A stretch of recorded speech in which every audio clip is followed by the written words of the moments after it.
I am Larry Hatcher. This is Psych 302, Computer Applications and Data Analysis, and we are looking at Lecture Notes, Chapter 100, ANOVA with two between subject factors, main effects only. As always, my Psych 302 students, remember, you don't need to download the data set or perform the analyses described in these notes.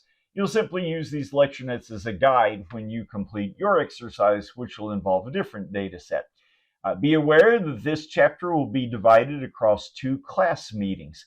We'll cover pages 1 through 38 during the initial class meeting today, and we'll cover pages 38 through 61 during the second class meeting.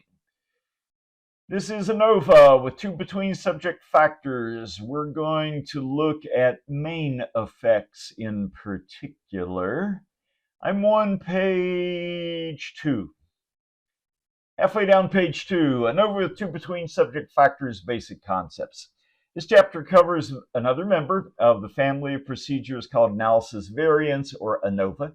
Procedure covered here is two-way ANOVA, between subjects design. When do we use this analysis?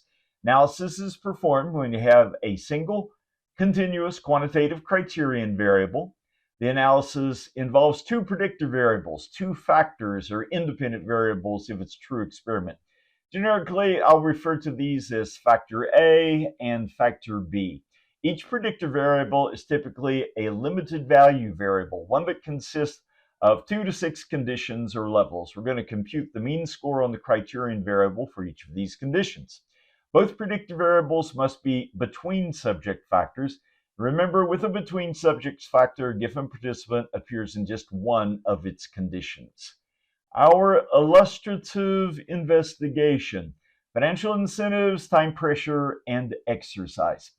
This chapter illustrates two-way ANOVA by expanding the investigation described in the previous chapter. Once again, imagine you've conducted a health-related experiment with a sample of first-year college students, all of whom received generous full tuition scholarship in exchange for their participation. In the previous study, you had manipulated just one independent variable using a sample of 21 students, but in the current study, you'll instead manipulate two independent variables with a larger sample of 42 students. The dependent variable, I'm on the top of page 3. The dependent variable, as before, the dependent variable was minutes of aerobic exercise that the participants engaged in during a typical week of the semester. We have two factors. First, factor A. In this study, the two factors are true independent variables that you experimentally manipulated. Factor A was financial incentives, limited value variable that consisted of 3 treatment conditions. This should sound familiar if you've already done the previous chapter. With factor A, financial incentives, we manipulate it by randomly assigning people to 3 treatment conditions. 1/3 of the 42 participants, 14 in all, were assigned to the low incentive condition.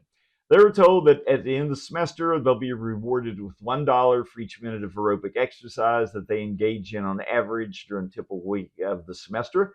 For example, if a student in this condition had achieved an average of 60 minutes of aerobic exercise per week, he or she would be paid a total bonus of $60 for the semester. A different group of 14 participants were assigned to the medium incentive condition. They were told at the end of the semester they'd be rewarded with $25 for each minute of aerobic exercise that they engage in on average during a typical week, and a final group of 14 participants were assigned to the high incentive condition. They were told at the end of the semester they'll be rewarded with $50 for each minute of aerobic exercise they engaged in during a typical week of the semester. Now that was factor A. We come to factor B.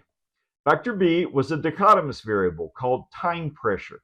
At the time they agreed to participate in the study, each student also agreed that you, the experimenter, would decide the number of hours of courses they would take during the semester.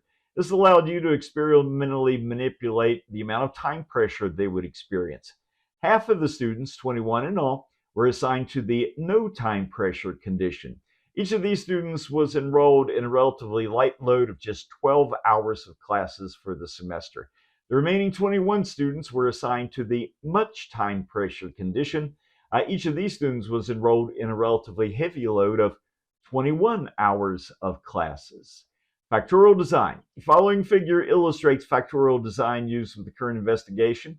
The vertical columns of the factor represent the three treatment conditions of factor A, financial incentives. And in the same way, the two horizontal rows of the figure represent the two conditions of factor B, time pressure. On page 4, we see this factorial design. Factor A is financial incentives. This column represents the people assigned to the low incentive condition.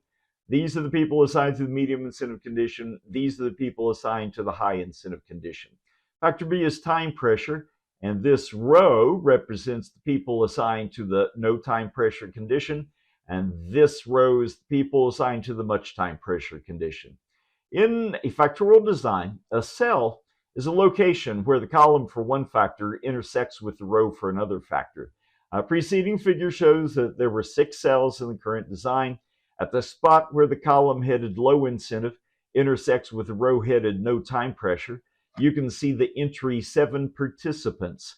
What's he talking about? Here's the column low incentive. Here's the row no time pressure. Here is the cell where that row and column intersect. You can see the entry 7 participants. This tells you there were 7 subjects that were given low incentives, under financial incentives, and simultaneously experiencing no time pressure under the time pressure factor. So these 7 people got low incentives and experienced no time pressure. Remaining cells can be interpreted in the same way. Let's continue. I'm toward the bottom of page 4 now. Types of effects that are possible in a two-way ANOVA. 3 types of effects are possible when one performs a two-way ANOVA with 2 between subject factors. First of all, there's a family of effects called main effects. When a main effect for a given factor in a two-way ANOVA is significant, it indicates there's a difference between the means of at least 2 of the conditions under that factor. In this way, a main effect in factorial ANOVA is similar to a treatment effect in one-way ANOVA. 2 different main effects are possible with current design. Might be a main effect for factor A. There might be a main effect for factor B. Let's take those in turn. First up, main effect for factor A. In the current investigation, factor A was financial incentives independent variable. Below is the research hypothesis that predicts a main effect for this factor. The mean exercise minute score obtained in the high incentive condition will be higher than the mean obtained in the medium incentive condition, which in turn will be higher than the mean displayed in the low incentive condition. Now, that's our research hypothesis. What's the statistical null hypothesis we're going to test? Here's the statistical null hypothesis that we'll test in determining whether there is a main effect for factor A. Mu sub A1 is equal to mu sub A2 is equal to mu sub A3. In the population, there's no difference between participants in the low incentive condition, the medium incentive condition, or the high incentive condition with respect to their mean scores on the criterion variable, which is exercise minutes per week. When we analyze our data, Jamovi will compute an F statistic to test this preceding null hypothesis. Well, how might the main effect for factor A appear in graphs? In a line graph, the signature of a main effect for factor A is sloping lines. Let's see what he means by that. We go to page 6, and here's a figure that illustrates a main effect for factor A. Factor A's financial incentives, it's represented by 3 points on the horizontal axis. This point represents people in the low incentive condition. This is people in the medium incentive condition.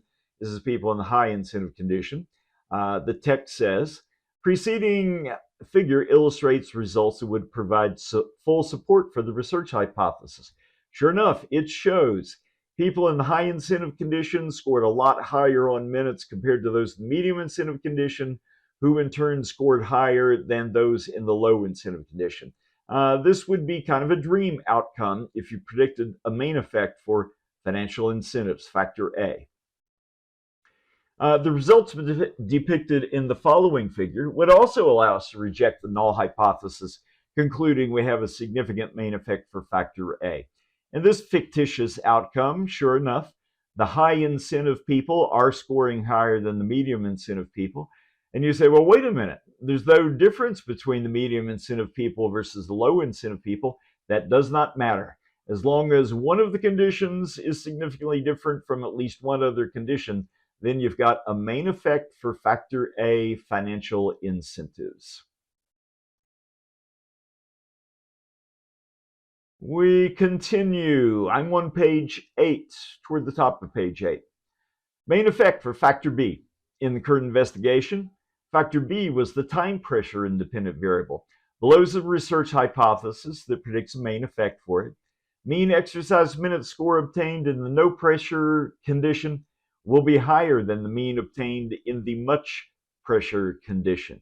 And here's the statistical null hypothesis for this main effect for factor B. Mu sub B1 is equal to mu sub B2. In the population, there's no difference between participants in the no time pressure condition and those in the much time pressure condition with respect to their mean scores on the criterion variable exercise minutes per week. Remember, the null hypothesis is the one we almost always hope to reject. Okay, well, how might a main effect for factor B appear in a graph? The signature of a main effect for factor B is separated lines. For example, in the line graph below, the fact that the two lines are clearly separated indicates there's probably a significant main effect for financial incentives. Let's see. Yeah, in this figure, and I'm on page 9 now, top of page 9. In this figure, I use two different lines to represent the two levels of time pressure. The dashed line represents people under no time pressure. Solid line represents those under much time pressure. Sure enough, those under no time pressure appear to have scored a lot higher than those under much time pressure. An outcome like this would probably indicate a main effect for factor B. Now again, we're just eyeballing the results right now. We wouldn't know for sure whether the results were statistically significant unless we did the significance test, which, yes, we are going to do. But I want students in my class to be able to just view a figure and make an educated guess as to what's probably going on. We continue. I'm on page 10 now, toward the top of page 10, and a super important topic. The topic of interaction between factor A and factor B. The concept of two-way interaction may be defined slightly differently depending on whether the study was non-experimental versus a true experiment. If you've conducted a non-experimental study, you can define it this way. A two-way interaction indicates that the relationship between factor A and the criterion variable is different at different levels of factor B. On the other hand, if you've conducted a tightly controlled experiment, we can define the same concept this way. Two-way interaction indicates that the effect of factor A on the dependent variable is different at different levels of factor B. What kind of research hypothesis would predict an interaction effect? We'll illustrate the concept by describing a two-way interaction that might plausibly occur in this investigation. Here's the prediction. There'll be an interaction between financial incentives and time pressure such that there'll be a relatively strong positive relationship between financial incentives and exercise minutes among individuals experiencing no time pressure, but there'll be only a weak positive relationship between financial incentives and exercise minutes among individuals experiencing much time pressure. The following figure illustrates this interaction as predicted. On page 11, toward the top of page 11, this figure illustrates a hypothetical interaction effect. Think about it this way. You expect financial incentives to have an effect on exercise minutes, right? And sure enough, if you focus only on the people that are under no time pressure, it works. Those that are under no time pressure, if they have no financial incentives, they don't exercise much. If they get medium incentives, they exercise more. If they get high incentives, they exercise a lot more. So obviously, financial incentives has an effect on people in the no time pressure condition of time pressure factor. But look, it appears to have a very different effect if you focus instead on the solid line. Solid line represents those that are under much time pressure. and they're under so much time pressure that the financial incentives aren't going to have much effect on them. It's true that the high incentive people engage in a little bit more exercise than the low incentive people, but not very much more. They're under so much time pressure that they can't engage in many minutes of exercise, even though they have incentives to do so. This is sort of the signature of a significant interaction effect. Non-parallel lines. Notice this dashed line is not parallel to the solid line, and that's usually a tip-off that you might have a significant interaction effect. Non-parallel lines. Again, you've got to do the significance test to know, but when you're eyeballing a figure, that's what you look for. We can therefore state null hypothesis for a two-way interaction the following generic way. A null hypothesis, there is no factor A by factor B interaction in the population. You've learned in this course that a null hypothesis almost always predicts no effect. This is a prediction of no interaction effect. I give you another example of an interaction effect and another example of an interaction effect. Page 13 at the top, we don't have an interaction effect. This line is parallel to this line. That's your tip off. You probably don't have an interaction, and you can read about this on your own time. Let's continue. I'm still on page 13, about halfway down 13. Here's an important point to make about interaction effects and main effects. When an interaction effect is statistically and practically significant, it usually becomes the main focus of the results section of the article. When an interaction effect is significant, researchers typically do not interpret main effects for any of the factors involved in that interaction, even if those main effects are statistically significant. So there is priority. If your interaction effect is significant, that is probably what you're going to interpret. You're probably not going to interpret the main effects even if they're significant. There's exceptions to this general rule, but for an elementary statistics course, it's a good general rule to be familiar with. We continue. I'm on page 14, and we are finally ready to talk about doing the analysis in Jamovi. The instructions begin here on page 14. Starting Jamovi and opening the dataset. In previous lectures, you've learned how to start Jamovi. It's a little bit different depending on whether you're using a Windows computer and whether you're using Jamovi in the cloud. I give you some reminders here as to how to start up Jamovi. Once you have started Jamovi, you're on page 15. What's this red box say? For the upcoming exercise, Hatcher Psych 302 class will download an existing data set. Yes, I will make available to you a data set in Canvas. You will download it and you will analyze the data set that I'll make available. Finding and opening your Jamovi data file. Now that Jamovi's open, you use the Jamovi file panel to locate the data file and open it into a Jamovi spreadsheet. I give you reminders here as to how this is done. Remember this icon, the three horizontal lines, looks sort of like an air vent. That's the file icon. At the top left of your Jamovi interface, select the file air vent icon. Clicking it will produce this panel. In the resulting file panel, select Open. In the resulting Open panel, select Browse.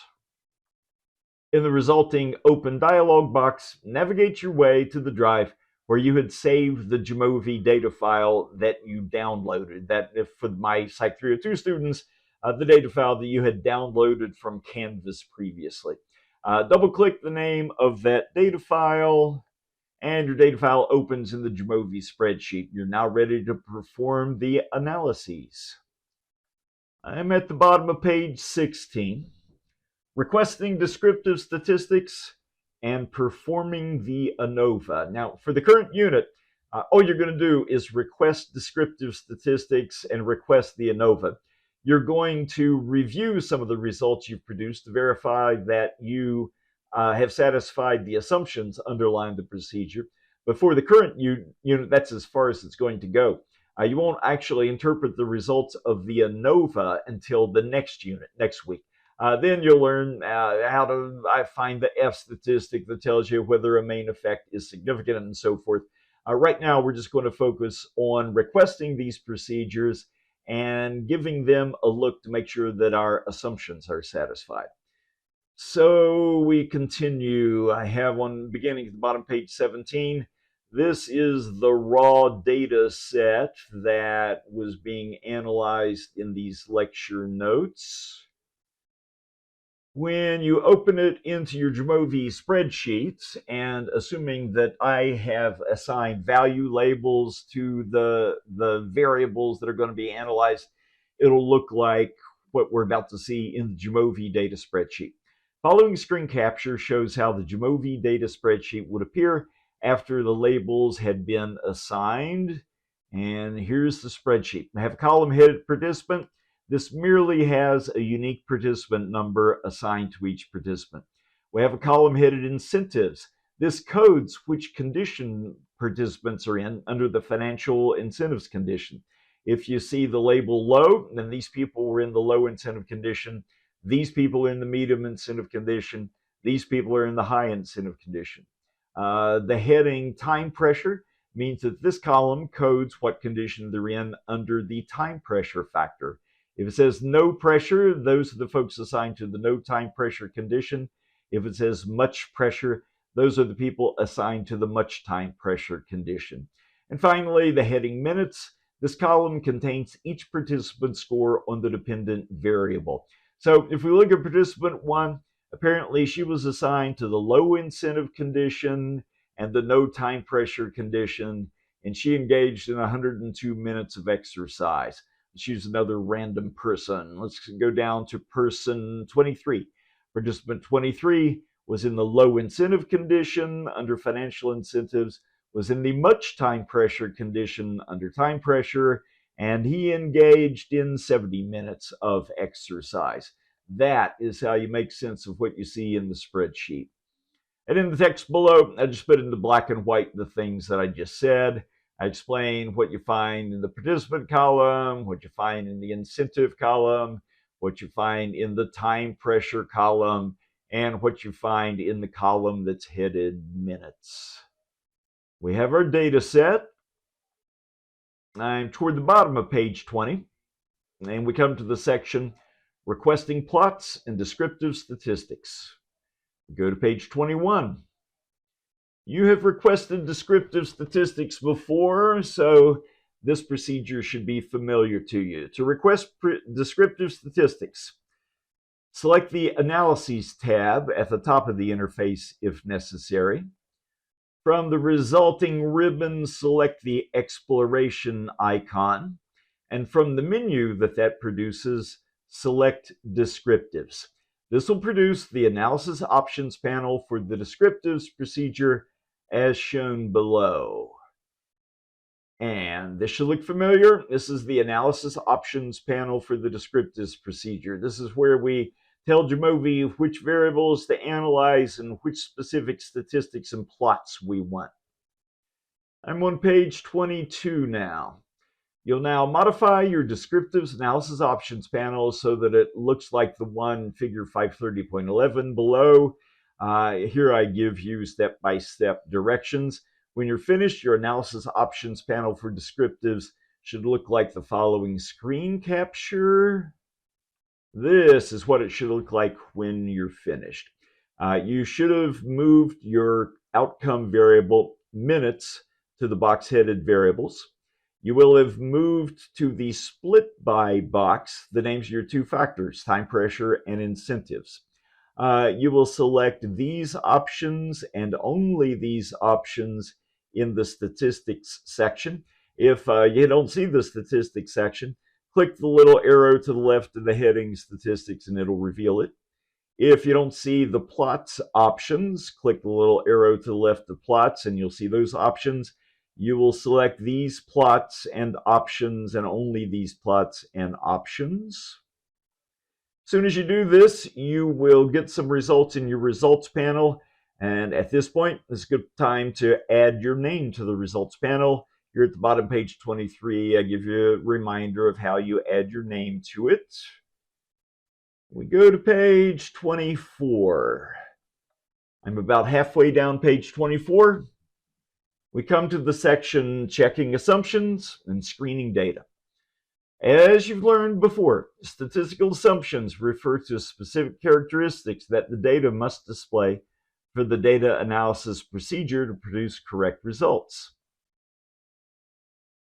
Scroll down, scroll down, scroll to page 26.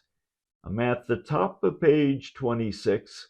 We have results produced by your descriptives procedure. You've seen this before, but let's refresh our memory. The first column gives you the name of the statistic being computed, N or sample size, how many observations are missing, what were the means, what was the minimum value, and so forth. Under the heading time pressure, we have the labels for the conditions of the time pressure factor. To the right of time pressure, we see statistics for people that are in the no pressure condition. To the right of much pressure, we see statistics from people that are in the much time pressure condition. Under the heading incentives are the labels for the conditions of financial incentives. To the right of low, we see results for people who are in the low incentive condition. To the right of medium, we see results for those in the medium incentive condition, and so forth. The name of the criterion variable being analyzed is minutes. And what do we have? I've drawn a dashed line oval around the results headed in, that is sample size. How many people were in each of the 6 cells of my research design?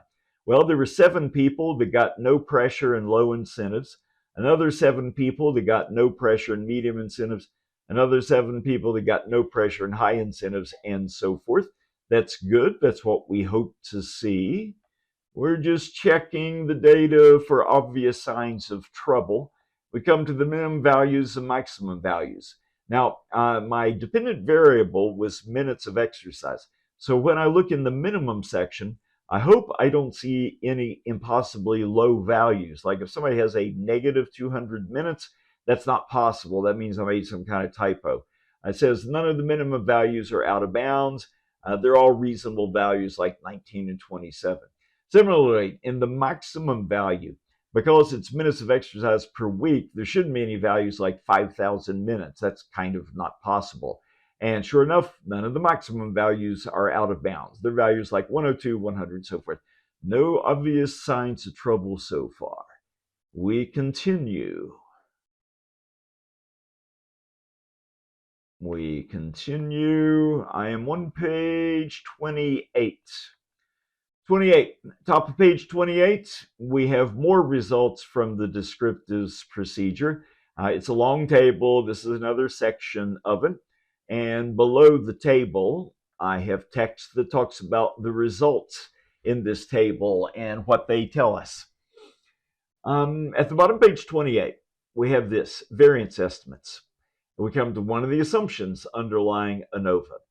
The homogeneity of variance assumption states that sample data in the various treatment conditions, or cells in this case, must come from populations with equal variances.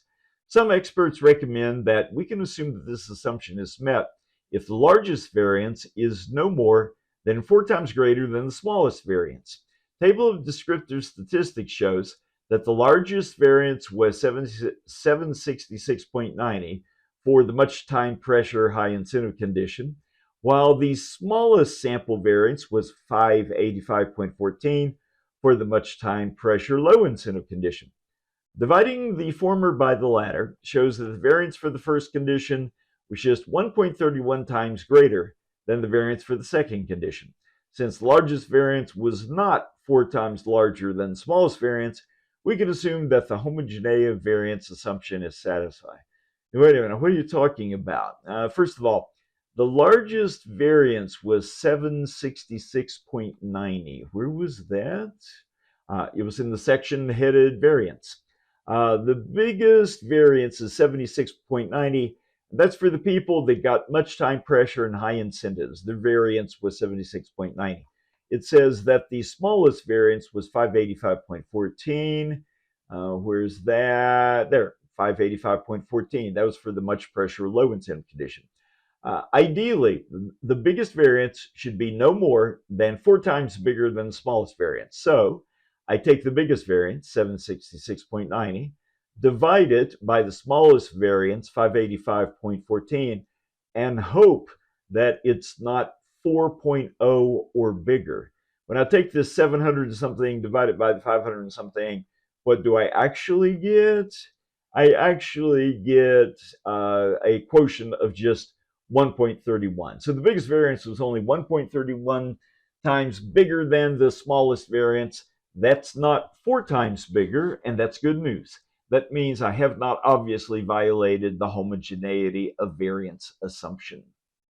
Now, among the assumptions underlying ANOVA is that ideally your data should not be badly skewed. So there are skewness statistics in the output. Where do they appear? They appear in the section headed skewness. These are skewness statistics. It's the main thing that we focus on. What do I have to say about it? Skewness statistic indicates the extent to which distribution is skewed with one tail longer than the other. And here I talk about the specific results and summarize. Combined, these results indicate that none of the 6 cells in the current investigation displayed skewed distributions. We come to kurtosis. Kurtosis statistic indicates the extent to which the distribution is leptokurtic, that is, has a taller peak, versus platykurtic, that is, flatter than it should be. Where are those statistics? They are in the section headed kurtosis. Here's our kurtosis statistics. What do I have to say about that in summary? I say, and this is on page 29, about halfway down page 29, I say, combined, these results indicate that none of the 6 cells of the current research design displayed substantial problem with kurtosis. That's good. I'm going to go through these hurdles, hoping that the 6 cells each show approximately normally shaped distributions. And so far, the skewness statistics and kurtosis statistics tell me that there doesn't seem to be a big departure from normality, at least according to their statistics. On page 30, I have histograms that shows me the shapes of the distributions. It's not bad, sort of normally distributed. That's what I would want to see. Also on page 30, halfway down, we have QQ plots. QQ plots can be useful for assessing normality assumption. Here I put all the QQ plots together. How am I supposed to make sense of these QQ plots? At the bottom of page 40, it says, if scores in a sample are normally distributed, the data points in the QQ plot should fall directly on the straight diagonal line that extends from the lower left to the upper right corner of the plot. For each of the 6 plots in the preceding figure, the data points fall pretty close to the corresponding diagonal line, so we'll assume the scores of the dependent variable were approximately normally distributed. Is that true? What do we see in the plots? Here's a plot for the people that were in the low incentive and no time pressure condition. Ideally, each dot should fall exactly on the diagonal line, and they're pretty close to the diagonal line. Here we're looking at the medium incentive, no time pressure people, and yeah, their dots are pretty close to the diagonal line. So we have a situation where none of the dots are terribly far away from the diagonal, and that is what we would expect to see if we had normally shaped distributions. That is all good news. So we've done descriptive statistics. We apparently have satisfied the assumptions underlying ANOVA. Let's do the ANOVA itself. Let's perform the analysis of variance. This begins at the top of page 31. Top of page 31, we have the section requesting ANOVA. To begin this process, click the Analyses tab if necessary to reveal the Jamovi Analyses ribbon. From this ribbon, click the ANOVA icon. From the resulting menu, select ANOVA. So, at the top of the interface, select the Analyses tab. From the resulting ribbon, select the icon for ANOVA. And from the resulting menu, select ANOVA. That will open up the Analysis Options panel for the ANOVA procedure. which appears at the top of page 32. Here's the analysis options panel for the ANOVA procedure. The big box on the left is the variable list. This is all the variables that I might theoretically involve in an analysis. And notice we have all kinds of options that we might select down below. What will we select? Scroll down to page 32. I'm near the top of page 32. And here we have the steps. Move the name of your quantitative criterion variable here. My criterion variable was minutes, so I selected minutes here, clicked the right pointing arrow, and moved it to the small box headed dependent variable. Move the two categorical predictor variables here. So I selected incentives and clicked this arrow and moved incentives here, and I did the same with time pressure. Check these boxes to request these options. We're going to request partial eta squared as an index of effect size. We're going to request the homogeneity test. Let's continue. I'm still on page 33. Requesting post hoc tests and focus comparison indices of effect size. You're introduced to these concepts in the unit on one-way ANOVA. To begin this process, locate the horizontal bar that's headed post hoc test and click the arrow to the left of this heading if necessary to reveal the panel below.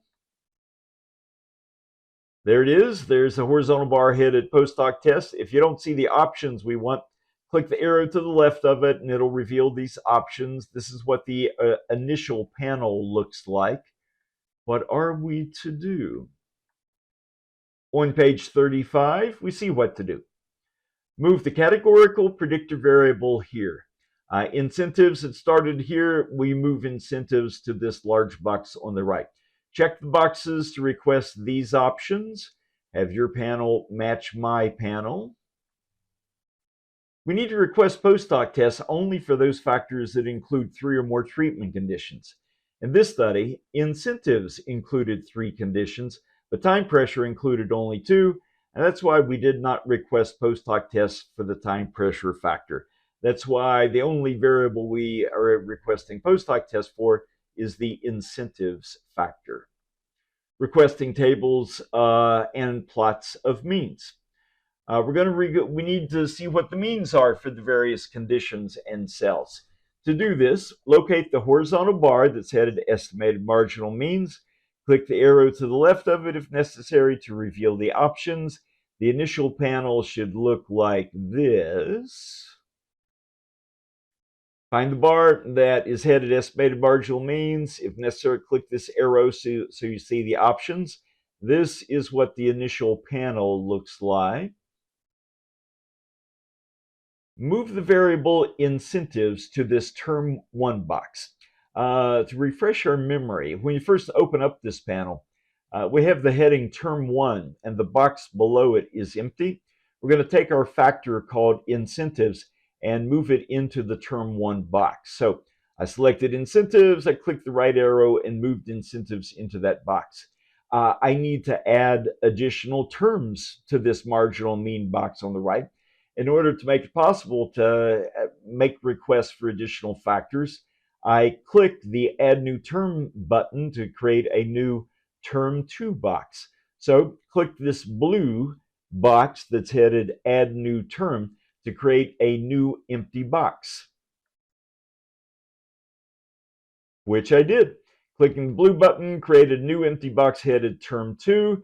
So next thing I do is move the variable time pressure to this empty Term 2 box. I did that.